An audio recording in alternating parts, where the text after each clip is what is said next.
We all want to change, but when it comes to action, something holds us back. It's like there's a quiet voice inside our head that says, not now. Why is change so hard? Why does starting feel so heavy? And most importantly, how can we make change feel natural, not just once, but for life?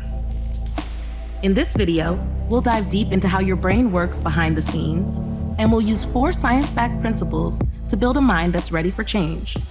Not just temporary change, but lasting transformation. 1. Why does change feel so hard? How does the brain resist it? The human brain has 2 major systems: the survival system, led by the brainstem and amygdala, focused on keeping us safe, and the growth and learning system, led by the neocortex and prefrontal cortex, focused on evolving. Now here's the problem. Even a small new habit like waking up earlier feels like a threat to the survival brain. Why? Because habits mean safety and change means risk. Dr. Carol Dweck, psychologist at Stanford University, calls this the mindset of safety, a brain that only allows growth when it feels 100% safe. So here's the truth. The brain doesn't love what's useful. It loves what's familiar. 2. What's the real first step to change? Clarity, not willpower. Forget what pop culture tells you. Change doesn't start with willpower. It starts with clarity. James Clear, in his best-selling book, Atomic Habits, writes, "Successful people aren't more motivated, they're just more structured." In other words, don't say, "I should work out more." Say, "Every evening at 6 p.m., I'll stretch for 5 minutes in my room." Clarity means your brain knows exactly what to do and when. Because when the plan is vague, the brain gets overwhelmed. And its first reaction? Let's just skip it. 3. The difference between a goal and a system, and why systems always win. A goal is, I want to lose weight. A system is, I don't eat after 9 p.m., and I walk 10 minutes every morning.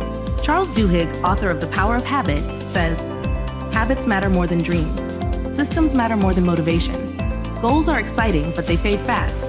Systems are repeatable, doable, sustainable. The hard truth? Most people don't fail because they lack goals. They fail because they lack systems. 4. How to trick your brain into liking change. Your brain loves instant rewards. That's why scrolling or sugar feels so good. Dopamine without effort. Dr. BJ Fogg, behavior scientist at Stanford, says, if you want a habit to stick, make your brain enjoy it immediately. So here's the trick. Shrink the habit. Make it tiny. Give yourself a reward right after a smile, a sticker, or just saying, well done. That small reward triggers dopamine. Your brain now sees the habit as something fun, and it'll want to repeat it. You can also fuel progress by tracking it. Use a habit tracker or app to visually see how far you've come. Progress creates momentum, and momentum drives change. The brain sees change as a threat, but with clarity and systems, you can change that story. Don't rely on willpower. Rely on clear, tiny actions. Don't just chase goals. Build systems that bring you there. And remember, a small change repeated can change everything. Now that your mindset is ready, it's time to build. In part 2, we'll dive into simple science-backed strategies for action. The 2-minute rule to build habits effortlessly. How to change your environment to change your behavior. How to design a friction-free path for your brain. And most importantly, discovering who you are and why that question unlocks lasting change. If you don't want to miss the next level, make sure to watch part 2. And hey, if this video helped you, give it a like. And let me know, what's the hardest change you've ever tried to make?